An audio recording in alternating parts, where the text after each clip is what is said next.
పెద్దల సంక్షేమం పట్ల ప్రభుత్వం కూడా చిన్నచూపు చూస్తుంది.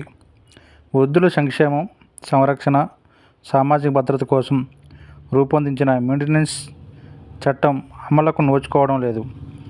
పెన్షన్ పథకం మినహా వృద్ధుల సంక్షేమ కార్యక్రమాలేవీ అమలు కావట్లేదు.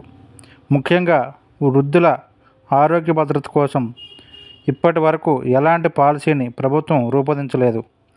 నేషనల్ పాలసీ ఆఫ్ సీనియర్ సిటిజన్స్కు అనుగుణంగా అన్ని రాష్ట్ర ప్రభుత్వాలు ప్రత్యేక పాలసీని రూపొందించాలనే నిబంధన ఉన్నప్పటికీ ఇప్పటి వరకు కార్యరూపం దాల్చలేదు. మరోవైపు ప్రతి ఆసుపత్రిలో వృద్ధుల కోసం జీరియాట్రిక్ వార్డులను ఏర్పాటు చేయాలనే నిబంధన ఉన్నప్పటికీ అమలుకు నోచుకోవడం లేదు. సీనియర్ సిటిజన్స్ మెయింటెనెన్స్ యాక్ట్లోని సెక్షన్ 19 ప్రకారం ప్రతి జిల్లా కేంద్రంలో కనీసం 150 మందికి ఆశ్రయం కల్పించేలా అన్ని వసతులతో వృద్ధాశ్రమాన్ని ఏర్పాటు చేయాలి. కానీ ఆ దిశగా ప్రభుత్వాలు ఎలాంటి చర్యలు తీసుకోలేదు.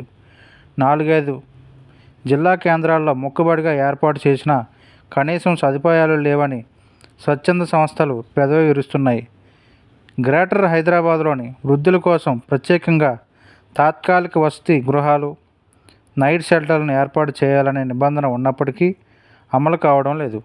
మరోవైపు 60 ఏళ్ల దాటిన పురుషులు, 58 ఏళ్ల దాటిన మహిళలకు రైలు ప్రయాణాల్లో 50% రాయితీ ఇచ్చే పథకాన్ని కేంద్రం ఎత్తేసింది.